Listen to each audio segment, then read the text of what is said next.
Episode 56, DA, the Comparing Stack Emissions, Fossil Fuel Emissions versus Wood-Burning Emissions Issue. And Happy Earth Day! Residents Against Wood Smoke Emission Particulates, CRAWSEpresidents.wordpress.com, and scroll down for PDFs of articles with URLs to search on, and on the website are links to 10-minute TikTok and YouTube videos and 30-minute podcasts on Spotify, Podbean, podcasts.google.com, Amazon Music Prime, free for Prime subscribers, CastBox, and Pocket Cast. Pocket Cast is only free on the phone app. United States. ROSEP View. The EPA will propose the first controls on greenhouse gas emissions at the stack of existing power plants. ROSEP doesn't yet understand if this requirement for companies to reach emissions limits by either cleaning up what is emitted or performing carbon capture before the emissions leave the stack, will apply to biomass, wood-burning, power plants. 3 regulations. 1. Cut stack greenhouse gas emissions at plant stack. 2. Cut tailpipe emissions from cars. And 3. Curb methane leaks, together with 4. The 2022 Inflation Reduction Act, pouring $370 billion into clean energy programs. The U.S. might meet Mr. Biden's pledge to cut U.S. emissions in half by 2030. 3 factors have emboldened the Biden administration. 1. Carbon capture technology has advanced. 2. In the Inflation Reduction 2022, Democrats added language that classified greenhouse gases as pollutants to be regulated by the EPA. And 3. Financial carbon credits can be issued to companies for using carbon capture, making it economically feasible. Instead of creating one limit that all power plants must comply with, the EPA intends to be flexible, with 1. Targets based on size of the plant, 2. Whether it runs regularly or intermittently, and 3. Whether it is already scheduled for retirement. 4. Some coal plants that are scheduled to shut down in the next decade may not have to meet the new standards at all. The idea of measuring emissions at the stack, or at the fence line, if the fence line is the yard of a near neighbor of a residential wood burner, whether it is a biomass power plant or a residential wood stove, is a good precedent for measuring PM 2.5 pollution. This precedent can be applied to residential wood burning. The flexibility of coming up with a solution with how to cut emissions at the stack is up to the wood burner. If they ditch their wood burning stove altogether, it will be financially logical. If they employ carbon capture technology at the stack of their residence, it may be expensive, and residential wood burners cannot be expected to be helped financially to use expensive and probably, futile carbon capture on their residential wood stoves. The success of carbon capture can be easily ascertained if it does not bring down the percentage of PM 2.5 in the air from residential wood stove emissions. PM 2.5 is particulate matter of 2.5 micrometer size, the perfect size to infiltrate the human lung, setting of a cascade of human health problems.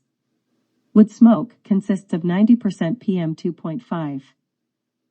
Companies who try carbon capture and find it doesn't work can turn to limiting their emissions or scrap their old ways and turn to clean sources of power, such as wind, solar, and geothermal. Or in the case of residential wood burning, turn to wind, solar, and geothermal power sent to an electric grid, from which residents can power the low or no particulate emitting heat pumps that work at temperatures well below 0 Fahrenheit. EPA to propose first controls on greenhouse gases from power plants. If the regulation is implemented, it will be the first time the federal government has limited carbon emissions from existing power plants, which generate 25% of U.S. greenhouse gases. If the proposed regulation is implemented, coal and gas-fired power plants, like the Plant Bowen Power Station in Georgia, would have to cut their carbon dioxide emissions by 2040. April 22, 2023. Excerpts edited by ROSEP for brevity and clarity. Washington, President Biden's administration is poised to announce limits on greenhouse gas emissions from power plants that could compel them to capture the pollution from their smokestacks, technology now used by fewer than 20 of the nation's 3,400 coal and gas-fired plants, according to 3 people who were briefed on the rule. If implemented, the proposed regulation would be the first time the federal government has restricted carbon dioxide emissions from existing power plants and future plants, which generate about 25% of the planet-warming pollution produced by the United States. Coal and gas-fired power plants would have to cut or capture nearly all of their carbon dioxide emissions by 2040. The proposed rule will be opposed by the fossil fuel industry and power plant operators. It will be legally challenged a group of U.S. state Republican attorneys general. A future presidential administration could also weaken the regulation. The regulation, proposed by the Environmental Protection Agency, is being reviewed by the White House's Office of Management and Budget. It would not mandate the use of carbon capture equipment, a nascent and expensive gas plants, to switch to a fuel source like green hydrogen. But the regulation could lead to the broader adoption of carbon capture technology. Air pollution. Implementing stricter limits on fine particulate matter, PM2.5, could reduce mortality rates by up to 7% for Black and low-income Americans over 65 who are already exposed to some of the dirtiest air in the United States, according to a new study. The research could inform a crucial EPA decision to tighten limits on fine particulate matter. 60% of electricity generated in the United States in 2022 came from burning fossil fuels like coal, natural gas, and petroleum. Biden administration plans to cut tailpipe emissions dramatically by speeding up the country's transition to electric vehicles and curb methane leaks from oil and gas wells. Patrick Morrisey, the Republican Attorney General of West Virginia, a major coal-producing state, said we'll be ready once again to lead the charge in the fight against federal overreach.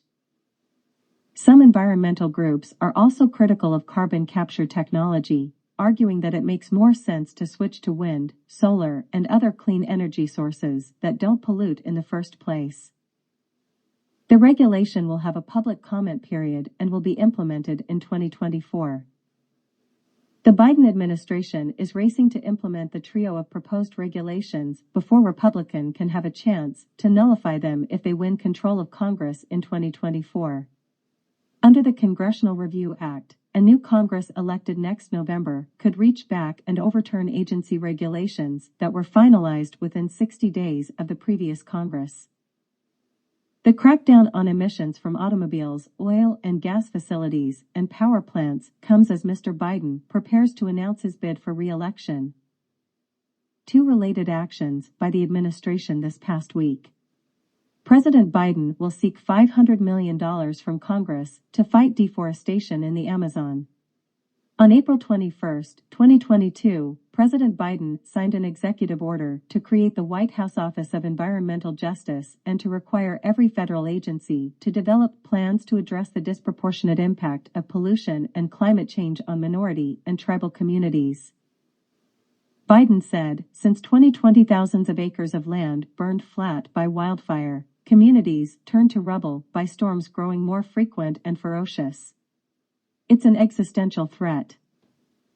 Still, electric utilities have complained that any policy that forces them to install carbon capture technology would be far too expensive, driving up energy costs for consumers. A 2021 report by a group of 600 global investors, including BlackRock, State Street Global Advisors, and other top shareholders of U.S. investor-owned utilities, said the high costs of carbon capture make it a risky and potentially expensive decarbonization strategy. But conditions surrounding carbon capture technology are shifting.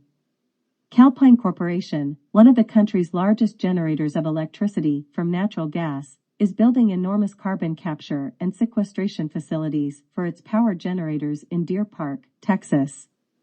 But only about 40 power plants have carbon capture equipment worldwide. The Inflation Reduction Act offers incentives to speed up adoption of carbon capture. The law raised existing federal tax credits for electric utilities that capture their carbon dioxide pollution from $85 to $135 per ton of carbon dioxide, up from $30 to $50.